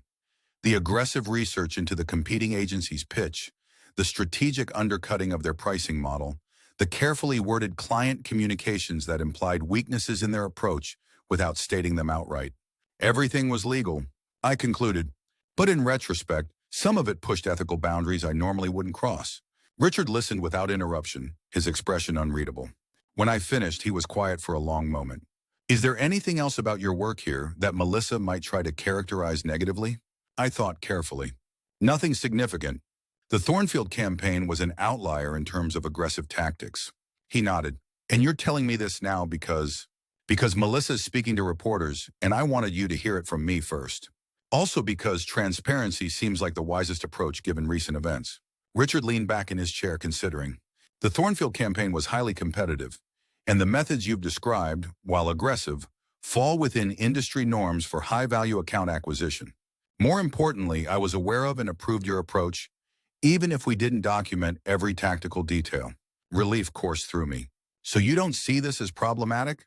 What I see, Richard said carefully, is a valuable team member who made some aggressive but ultimately defensible choices in a high-stakes situation, and who has the integrity to acknowledge those choices directly rather than waiting for them to become an issue. His vote of confidence meant more than I expected. Thank you. That said, he continued, it would be prudent to prepare for potential media inquiries. I'll brief legal about the situation so they're not caught off guard. I left Richard's office feeling both relieved and reflective. The conversation had gone better than I'd anticipated, but it had also forced me to confront aspects of my own professional conduct that I wasn't entirely proud of. In pursuing justice against Melissa, had I been entirely honest with myself about my own ethical compromises? The question lingered as I settled at my desk and began my workday, a nagging discomfort beneath the surface of routine tasks and meetings. By lunchtime, word had spread about Garrett's decision to step down. Curious glances and hushed conversations followed me to the break room, where I found Janine, the soon-to-be departing marketing director, waiting by the coffee machine. "Quite the morning," she observed as I entered. "Apparently," I agreed, reaching for a mug. Janine studied me with interest. "You know, when everything first happened with Melissa, I wondered if you had orchestrated it somehow." I kept my expression neutral. "Oh, the timing was too perfect. The way the evidence emerged exactly when it would do maximum damage." She smiled slightly. "It had the precision of a well-executed campaign. Sometimes justice has its own timing," I said carefully. Janine laughed. "Very diplomatic. You'll need that in the associate director role. I haven't been offered the position yet, but you will be," she said with certainty. "Richard has always seen your potential. And now that the obstacles have been removed, I expect things will move quickly." The casual way she referenced Melissa's sabotage and Garrett's stepping down as mere obstacles struck me as oddly cold, even for the competitive environment we worked in. "Speaking of moving quickly," Janine continued, "my departure timeline has accelerated. My mother's condition has worsened, and I need to relocate to Arizona by the end of the month." "I'm sorry to hear about your mother," I said sincerely. She acknowledged this with a nod. "Life doesn't wait for convenient professional timing, but it does create opportunities." She fixed me with a meaningful look. "Keep your eye on the bigger picture, Alex. Associate director is just a stepping stone." With that cryptic advice, she left me standing by the coffee machine, wondering if I'd just received career encouragement or been assessed as a potential future rival. The rest of the day passed in a blur of client calls and campaign planning. By the time I headed home, the office was buzzing with speculation about the associate director position and whether it would be filled internally or open to external candidates. My name featured prominently in the rumor mill, though no one asked me directly. I was waiting for the elevator when my phone rang. Another unknown number. Hesitantly, I answered. "Alex Mitchell." "Mr. Mitchell, Claire Donovan from the Chronicle again?" "I'd still like to discuss—" "I have no comment," I interrupted firmly. "Perhaps you'd reconsider when you hear that we've received documentation regarding the Thornfield campaign," she pressed. "Materials that raise questions about competitive practices at Hartman and Klein." My mouth went dry. "What materials specifically?" "Internal emails discussing strategy, client communications, and handwritten notes detailing approaches to undermining competitor pitches." "Very detailed notes, Mr. Mitchell." Handwritten notes. I had kept a private notebook during that campaign, documenting ideas and approaches I didn't want in the official digital record. Notes that should have been destroyed afterward, but that I'd kept as a reference for future high-stakes pitches. Notes that had been in my desk drawer, a drawer that Melissa, as my trusted colleague, could easily have accessed. Those materials were private company documents. I said, fighting to keep my voice steady. If someone provided them to you, they violated confidentiality agreements and possibly committed theft. The public interest in ethical business practices often outweighs confidentiality concerns. She replied smoothly. "We'd like to give you an opportunity to provide context before publication. Any article based on stolen documents would be legally problematic for your publication," I warned. "We're well-versed in source protection and journalistic privilege, Mr. Mitchell. The offer to comment stands. You can reach me at this number." The call ended, leaving me staring at my phone in the empty lobby. The revenge I'd so carefully orchestrated against Melissa had spawned an unexpected counterattack. She'd kept evidence of my most aggressive professional tactics. Evidence she was now using to threaten my reputation, just as my career was back on track. The irony wasn't lost on me. When I arrived home, I poured myself a generous whiskey and tried to think strategically. Claire Donovan wasn't wrong about journalistic privilege. If Melissa had indeed provided my notes to the Chronicle, legally stopping publication would be difficult. My phone buzzed with a text message from the same Gmail address Melissa had used before. "I warned you about Garrett as a courtesy. I provided your notes to the Chronicle as a consequence. We're both flawed, Alex. The difference is, I've already paid for my mistakes." "Have you?" My hand tightened around the glass. So this was her endgame. Not to reunite in friendship or seek genuine forgiveness, but to ensure I faced consequences alongside her. An eye for an eye. I considered my options. I could try to legally block the story, a messy, potentially futile process that might only draw more attention. I could give an interview, trying to contextualize the notes. Risky, as my words could be selectively quoted or misinterpreted. Or I could get ahead of the story internally, ensuring Richard and the executive team weren't blindsided. The third option seemed wisest. I drafted an email to Richard, explaining that Melissa had apparently taken documents from my desk and provided them to a reporter. I outlined the likely content of those documents, reiterated that all tactics used had been within industry norms, and expressed my regret that the company might face negative publicity as a result. His response came within minutes. "Thank you for the heads up. Legal will contact the Chronicle tomorrow. Don't engage with the reporter or Melissa. We'll handle this." The brevity was concerning. No reassurance, no clear indication of whether he viewed this development as a minor irritation or a serious problem for my standing within the company. Sleep eluded me that night. I tossed and turned, replaying the events of the past few weeks, questioning my choices. Had I gone too far in my methodical exposure of Melissa? Had my desire for justice blinded me to the potential consequences? By morning, I'd reached an uncomfortable realization. In my focused pursuit of revenge against Melissa, I had embraced some of the same calculating qualities I'd condemned in her. I'd manipulated situations to my advantage. I'd withheld information when convenient. I'd prioritized my desired outcome over full transparency. I'd won, but at what cost to my own ethical standards? This uncomfortable self-assessment followed me into the office, where I found an email requesting my presence in the executive conference room at 10 a.m. No agenda, no explanation. Just a mandatory meeting with Richard, Janine, and James Wilson, the company's legal counsel. The summons felt ominous. Had the Chronicle already published something? Was my position now in jeopardy? When I entered the conference room precisely at 10, their serious expressions did nothing to alleviate my concern. "Alex, thank you for joining us," Richard began formally. "We've been discussing the situation with the Chronicle. I apologize for the complication," I said immediately. "I should have been more careful with sensitive documents." James raised a hand to stop me. "Before we discuss that, there's something you should know. Melissa Davis contacted our office directly this morning, offering to retract her claims to the Chronicle in exchange for a financial settlement regarding her termination. This was unexpected." What kind of settlement? The kind that would acknowledge wrongful termination and provide 6 months of severance? Janine said dryly. "Essentially, she's attempting to blackmail the company using your documents as leverage." I struggled to find the appropriate word. "Audacious." "Indeed," James agreed, "particularly since we have extensive evidence of her ethical violations. Her position is legally indefensible." Richard leaned forward. "What we need from you, Alex, is complete honesty about these handwritten notes. What exactly do they contain, and how damaging could they be if published?" I took a deep breath and outlined the contents in detail. The aggressive competitor research, the tactical pricing approaches, the strategic client communications. I omitted nothing, acknowledging where I'd pushed boundaries while emphasizing that nothing involved was illegal or explicitly prohibited by company policy.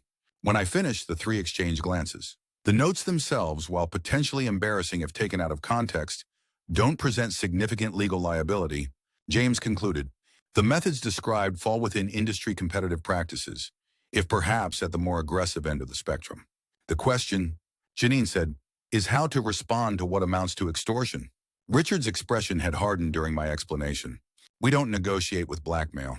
"James, proceed with the cease and desist to the Chronicle regarding stolen company property.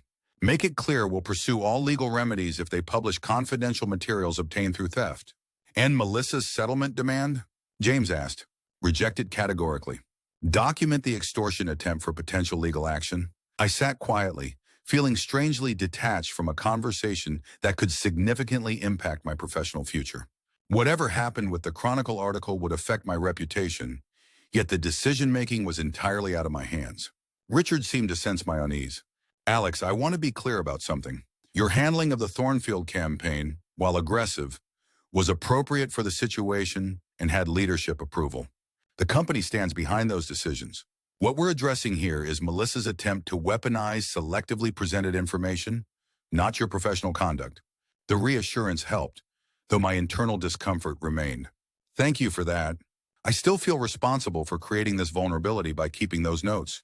We all have aspects of our work we'd prefer not to see published without context," Janine said with surprising gentleness. "The issue here isn't your notes, it's Melissa's theft and attempted extortion." James gathered his materials, preparing to leave. I'll contact the Chronicle immediately. Their legal department will likely want to review before deciding whether to proceed with publication. After he left, Richard turned to me with a more serious expression. Now about the associate director position. The posting goes live tomorrow. Under the circumstances, I began carefully. I would understand if you wanted to delay. Actually, Janine interrupted. We'd like to accelerate the process. My departure date has moved up again, and we need leadership continuity. Richard nodded. We'd like to offer you the position immediately, bypassing the formal application process. I stared at them in disbelief. Even with the potential Chronicle situation? Especially with that situation, Janine said firmly. The company needs to demonstrate confidence in your professional judgment.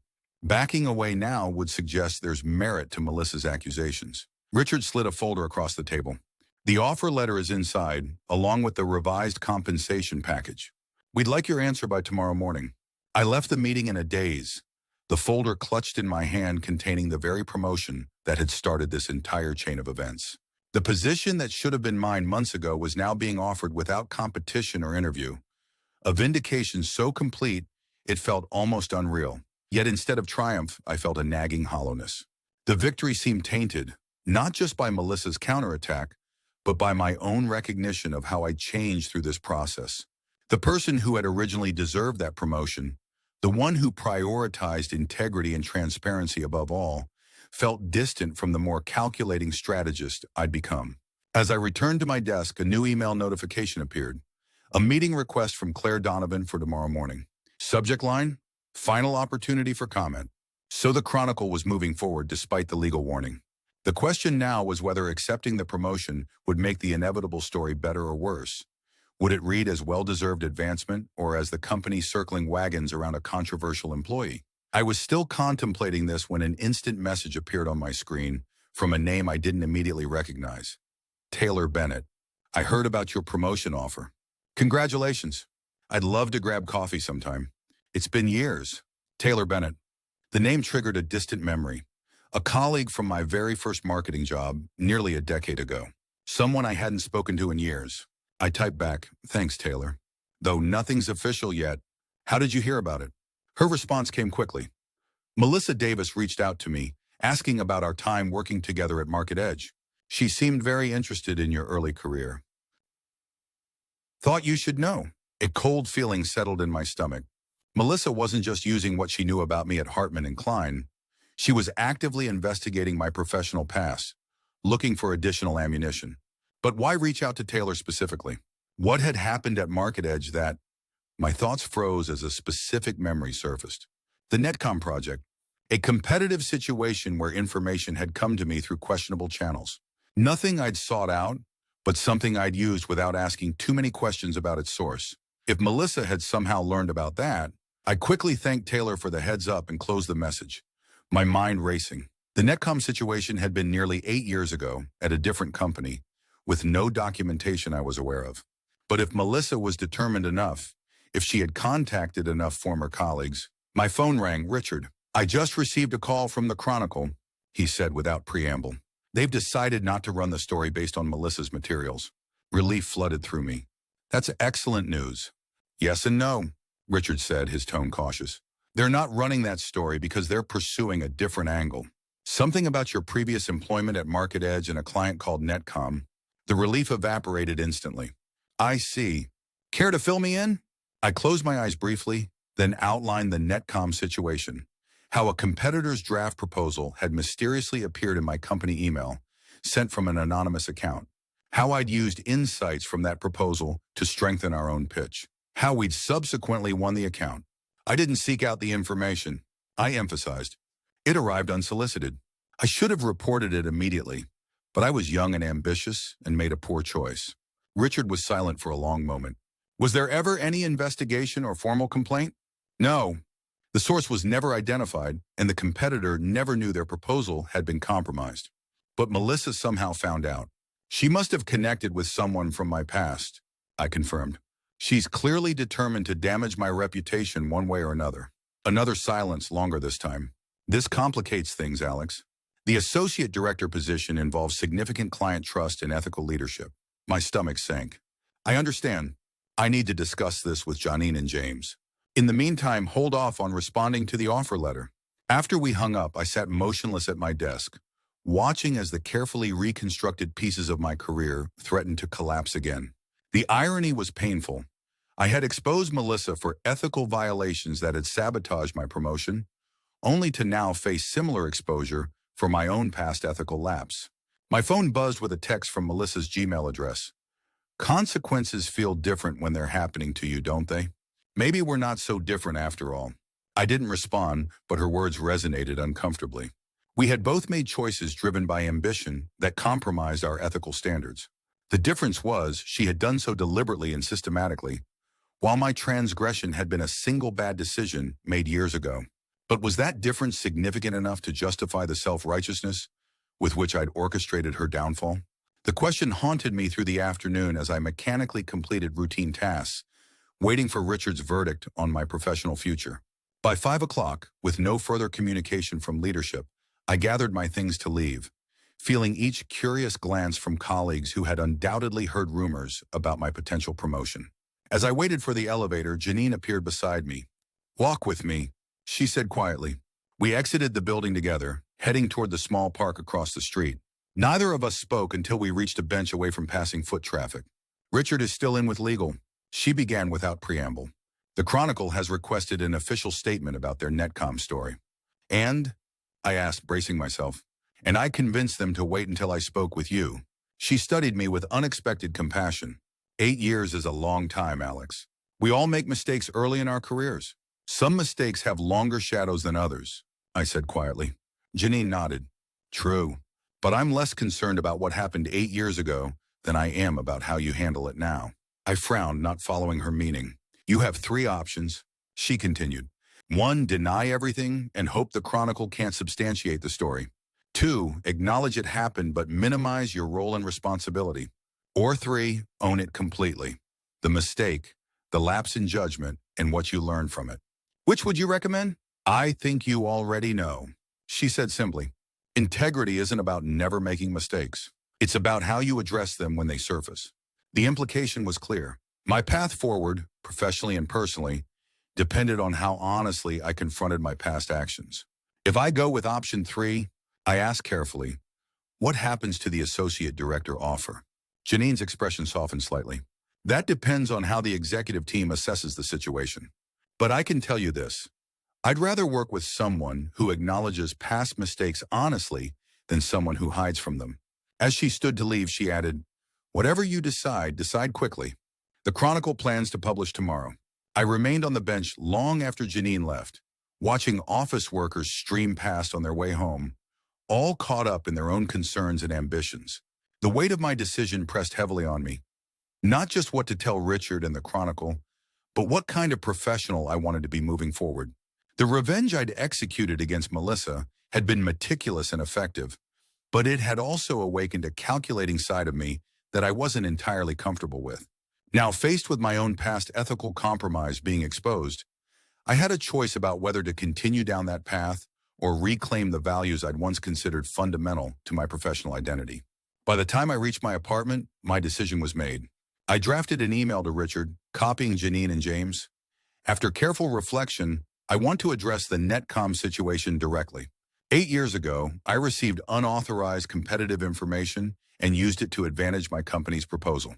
I didn't solicit the information, but I failed to report it appropriately when it arrived. It was a significant lapse in judgment early in my career, one that I've regretted but never properly acknowledged. While I cannot change that decision, I can be transparent about it now. If asked by the Chronicle, I will acknowledge what happened and take full responsibility for my actions.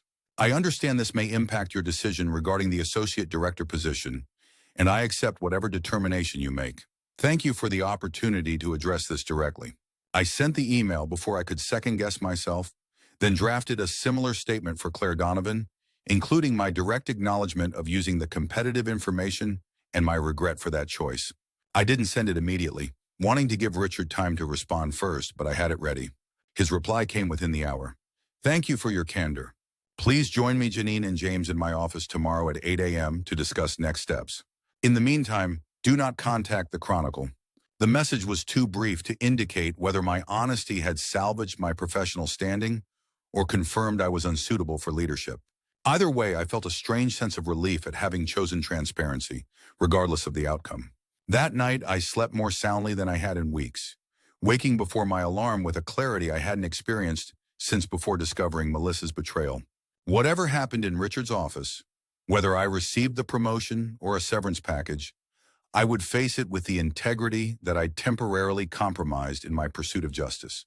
At 7:55 the next morning, I knocked on Richard's door, prepared for any outcome. Inside, I found not only Richard, Janine, and James, but also the CEO, Martin Reeves, a rare presence on our floor of the building. My stomach tightened at this unexpected addition. "Alex, thank you for joining us," Richard began formally. "We've been discussing your email and the Chronicle situation." I nodded, not trusting myself to speak yet. "First," James said, "the legal perspective. The incident you described occurred 8 years ago at a different company. The statute of limitations for any potential legal action has expired, and there's no documentation or formal complaint. From a liability standpoint, there's minimal risk to Hartman and Klein. However," Martin interjected, "there are significant ethical considerations. Leadership positions at this company require both competence and character." Here it comes, I thought. The gentle letdown. "Your email last night," he continued, "it demonstrated the character we value. Ownership of mistakes. Transparency even when difficult. Willingness to accept consequences." I blinked, surprised by the direction this was taking. Janine smiled slightly at my confusion. "What Martin is saying, Alex, is that your handling of this situation confirmed rather than undermined your suitability for the associate director position. We've provided a statement to the Chronicle," Richard explained, "acknowledging that you disclosed a lapse in judgment from early in your career and expressing the company's confidence in your current ethical leadership. The offer still stands," Martin concluded, "with our full support."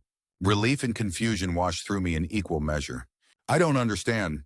I admitted to an ethical breach very similar to what Melissa did. "Not similar at all," Richard corrected firmly. "You received unsolicited information once, 8 years ago, and made a poor choice in how you handled it. Melissa systematically accessed unauthorized data, created false documents, and deliberately undermined colleagues over an extended period. The scale and intent are entirely different." More importantly, Janine added, "Your response when confronted with your actions was to accept responsibility. Hers was to attempt blackmail and further deception." James slid a folder across the table. "The same offer letter from yesterday. We'd like your answer today if possible. The Chronicle piece will run tomorrow, and we'd prefer to have announced your promotion internally before then." I stared at the folder, overwhelmed by the unexpected turn of events. "I don't know what to say." "Yes would be appropriate," Janine suggested with a small smile. "There is one condition," Martin added, his expression serious again. "We'd like you to lead the development of enhanced ethics guidelines for the department, incorporating the lessons from both your experience and the recent situation with Melissa, turning these challenges into institutional improvement." It was an elegant solution, acknowledging what had happened while creating something constructive from it. "I would be honored to do that." "Then it's settled," Richard said, standing to offer his hand. "Congratulations, Associate Director Mitchell." The meeting concluded with logistics about the announcement and my transition into the new role. As the others filed out, Janine lingered behind. "One more thing," she said quietly. "The reporter, Claire Donovan, might ask about your history with Melissa, your friendship, how it ended, how you exposed her actions." I tensed. "What should I say?" "The truth," Janine said simply. "That you discovered a colleague's unethical behavior and reported it through proper channels. No need to detail your more strategic approach to gathering evidence." So she had figured it out, how methodically I'd orchestrated Melissa's exposure, rather than immediately reporting my initial discoveries. "I understand." "Good." She smiled slightly. "We all have aspects of our professional lives that function better without excessive elaboration." After she left, I sat alone in the conference room, processing the whirlwind of the past hour. The promotion was mine. My ethical lapse would be publicly acknowledged but contextually framed. And the company's leadership had essentially given me tacit approval for how I'd handled the Melissa situation, while delicately suggesting I not advertise the more calculating aspects of my approach. It felt like victory, but a more nuanced one than I'd initially sought when planning my revenge against Melissa. This was victory with accountability for both of us.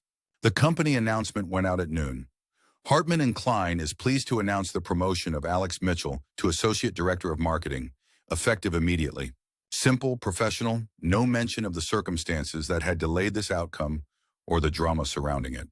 Colleagues stopped by throughout the afternoon to offer congratulations, their curiosity about the accelerated timeline mostly hidden behind professional courtesy. Garrett was among them, his handshake genuine, despite the awkwardness of our shared history with the position. "You deserved it from the beginning," he said quietly. "I'm glad things have worked out as they should have." I thanked him, reflecting on how differently I viewed him now compared to a month ago. Not the calculating threat Melissa had described, but a decent person who'd made poor choices under ambitious circumstances, not unlike my own history. At the end of the day, I had one final email to send, to Claire Donovan at the Chronicle. I provided the statement I drafted the night before, acknowledging my past mistake while emphasizing my growth since then. I also answered her questions about Melissa directly but briefly, focusing on the verified ethical violations rather than our personal relationship or how I'd gathered evidence against her. As I prepared to leave, newly printed business cards with Associate Director, beneath my name sitting on my desk, my phone buzzed with a final text from Melissa. "Congratulations on the promotion. Seems we both got what we deserved in the end. I lost everything through deliberate deception, and you survived a past mistake through honest acknowledgement. Maybe there's a lesson there for both of us." I stared at the message, surprised by its lack of bitterness. Perhaps her own experience had prompted reflections similar to mine. After a moment's consideration, I typed back, "There is a lesson. I'm sorry things ended as they did between us." Her reply came quickly. "Are you really?" I thought about it honestly. Was I sorry about how things had ended? About the friendship that had been lost? About the professional destruction she'd experienced? "I'm sorry the friendship wasn't real," I finally responded. "I'm sorry you felt your ambition required undermining others. I'm not sorry you faced consequences for your actions." "Fair enough," she wrote. "For what it's worth, the friendship wasn't entirely fake, just corrupted by my choices. Good luck in the new role, Alex. I won't be contacting you again." As I rode the elevator down for the first time as Associate Director, I reflected on the strange journey of the past few months. I had sought revenge against Melissa for sabotaging my promotion and ultimately succeeded in both exposing her and securing the position that should have been mine. But the victory had come with unexpected costs and revelations. About her, about the workplace, about myself. I had discovered capacities for calculation and strategic manipulation I hadn't known I possessed. I had confronted ethical compromises in my own past that I'd conveniently forgotten. And I had ultimately chosen a path of transparency that felt more aligned with who I wanted to be professionally than the calculating strategist I'd briefly become. The Chronicle article would run tomorrow, telling a story of past mistakes acknowledged and professional ethics affirmed. Melissa would continue whatever rebuilding of her life she could manage after our mutually assured destruction had run its course. And I would step into a leadership role with a more nuanced understanding of power, ambition, and integrity than I'd had before this all began. My work wife had sabotaged my promotion, and I had indeed gotten her fired in return. But the true victory wasn't in her downfall or even in my advancement. It was in the clarity I'd gained about my own professional identity and values, what I was willing to compromise and what I would protect at all costs moving forward. As I pushed through the revolving door into the early evening sunlight, I felt lighter than I had in months. The revenge was complete, the consequences navigated, the lessons integrated. Whatever challenges the associate director role would bring, I would face them with the hard-won wisdom of having seen both the best and worst of what ambition could inspire, in others and in myself. The story of Melissa and me had reached its conclusion. Now it was time to begin a new chapter. Wiser for having experienced the last one,